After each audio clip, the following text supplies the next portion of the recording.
xaflad aad u ballaaran oo lagu shaacinayo musharaxnimada injineer Salebaan Axmed Carab oo kamid ah musharaxiinta u tartami doona doorashada baarlamaanka Soomaaliland ee fooda nagu soo haysa ayaa xalinta lagu qabtay Hotel Palace ee magaalada Burco waxaana xafladaasi ka soo qayb galay mas'uuliyiin aad u tiro badan oo isugu jira xildhibaano cuqaal mas'uuliyiinta xisbiga kulmiye ee gobolka Togdheer iyo dhammaan bulshada qaybaheeda kala duwan waxaana xafladaasi ay u dhacday sida tan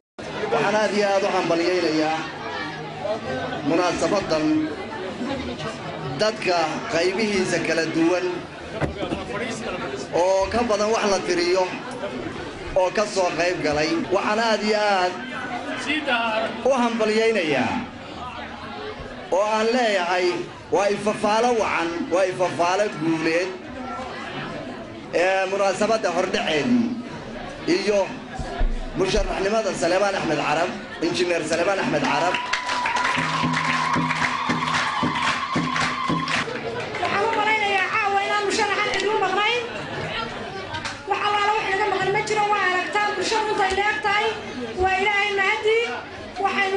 welcome ku soo dhawaad ummadan ku caawisay ku timi walaaladaaya dhammaantood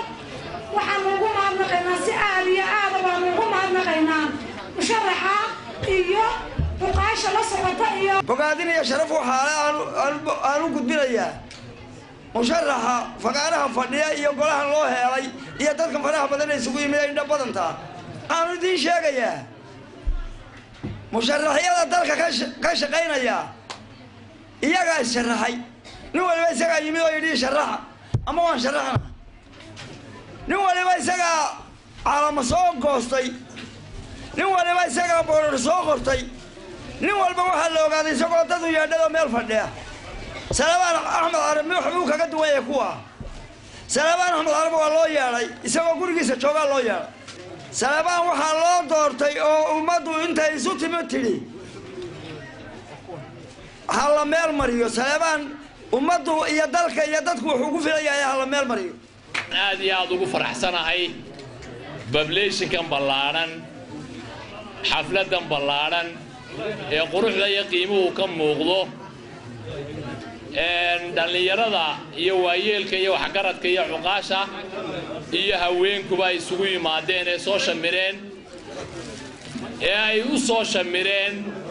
murashaxa golaha wakiilada ee foodayna ku soo haya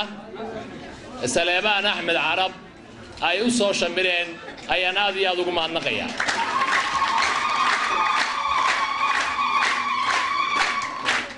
mar saddexaadka waxaa nasiib wanaagii ah dhammaan murashaxa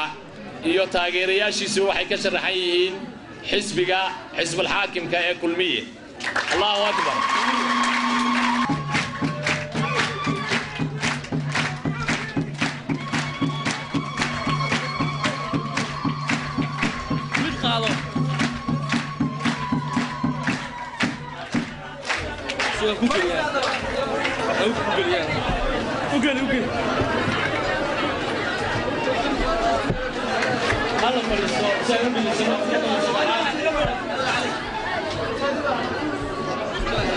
xildhibaanada deegaanka ee ku hodle marti sharafta kale ee ka timi kulmadu reer ku hodle mashitaarka ka timi caynaba kuwa ka yimi iyo ceerigaabo kuwa hargeysay ka soo doolay ee arrintan u yimi dhalinyarada iyo haweenka in badan ku hawlanaa alaabooda quruxda bale ee halkan ka muuqda odayaasha iyo waxgaradka kale dhammaantiin way salaamaya assalaamu calaykum waraxmatullaahi wabarakaatu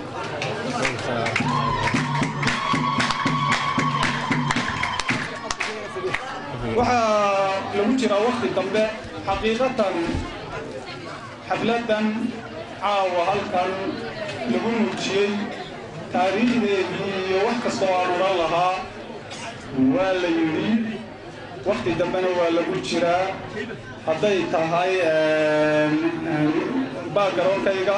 hadday tahay ujeeddadii aan isu sharaxay oo ahaa inaan ahayn inaan iska bixina la sharaxay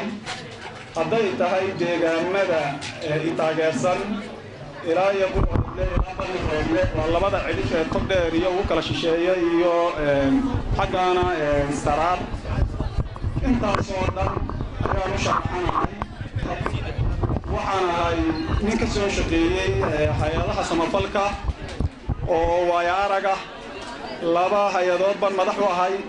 hay'adda Horn Africa Development Organization oo samafala iyo contractor-ka la yiraahdo Bilal Construction Company oo ku caan baxay dhismayaasha caanka ah ee waaweyn ee gobollada oo dhan ka hirgalay waxaan dareemay oo markaa in badan markaan arrimaha bulshada ku soo jiray waxaan garanayaa waxa dhiman waxaan garanayaa meesha ay ku joogto waxaan garanayaa meesha aan shaqada ka bilaabayo gobollada iyo badankoodu way ka fog yihiin magaalada madaxda iyo meelaha mashaariicda badan ka socoto baahi badan bay qabaan waxay qabaan adeegii bulshada oo dhan baa ka maqan dumarka iyo dadka ugu jilicsan baa ku dayacan dadka waxa horumarkii oo dhan baa ka dayacan xildhibaanimadu waa hawl weyn waa xulumadeed oo weyn waa xil qaranka iyo Somaliland wuxuu ay sugayso waa xil miisaan weyn waa xil Somaliland oo dhan saameyn ku yeelan kara intaas oo dhan markaan isu keenay waxaan isiri oo aan goostay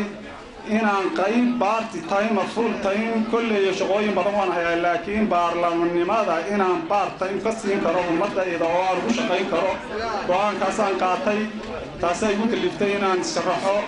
idinkana waxa weeyaan shaqadan caawa waa bilow way dhiman tahay waa bilow waxa ay ugu soo dacaynaysaa ilaahay hadduu khayr igu jirana inuu ii fududeeyo haddii shar ay aakhiradeeda iyo noloshaydaba ugu jirtana ilaahay inaan ugu guulayn oo wixii aniga yanfacaya oo wixii aakhiradeeda ay ku xiran tahay ilaahay aakhiradeeda uu ku hagaajinayo baan aniguna ku ducaysanaya mar walba ku ducaysan maayo waxaan ku ducaysanayaa ilaahay hadduu khayr igayna inaan hay fududeeyo haddaan khayr ugu jirina ilaahay ima fududeeyo dadku wuxuu jecel yahay inuu guulaysto laakiin anigu waxaan jecelahay inaan khayrka aan daba dhigo